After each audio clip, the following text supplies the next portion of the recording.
Un appui du gouvernement qui donne le sourire aux acteurs de la filière cajou. Et ces derniers, comme tous les agriculteurs, connaissent bien la question de la déforestation.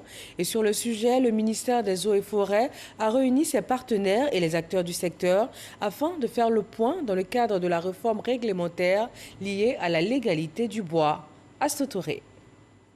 Face aux enjeux liés à la déforestation en Côte d'Ivoire, le gouvernement a entrepris plusieurs réformes, dont son engagement dans le mécanisme REDD+, et dans le processus de négociation de l'accord de partenariat volontaire pour l'application des règlements, la gouvernance et les échanges commerciaux avec l'Union européenne. La FAO se réjouit particulièrement qu'un résultat important soit obtenu, c'est celui de la coordination entre des activités dans le secteur de la REDD+, et les activités dans le secteur du FLECT, la gouvernance, gestion, traçabilité, etc.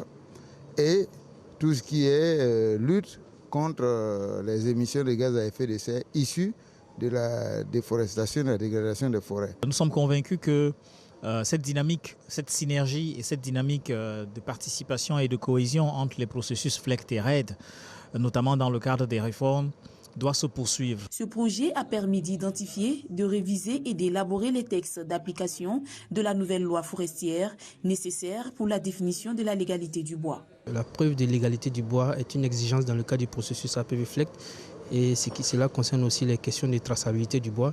Et donc il est important que nous puissions discuter avec l'ensemble des parties prenantes qui sont concernées par ces problématiques. Cette rencontre est l'occasion de présenter aux parties prenantes les résultats obtenus, les leçons apprises et les difficultés rencontrées. Ce que le ministère gagne, c'est que les préoccupations des populations ont été effectivement prises en compte, de sorte que les tests issus donc de ce processus-là puisse être mieux appliqué sur le terrain, puisse rencontrer l'adhésion de tous. Le projet d'appui au ministère des Eaux et Forêts dans le cadre de la réforme réglementaire liée à la définition de la légalité du bois et la mise en œuvre de la REDD+, a réuni plus de 50 participants.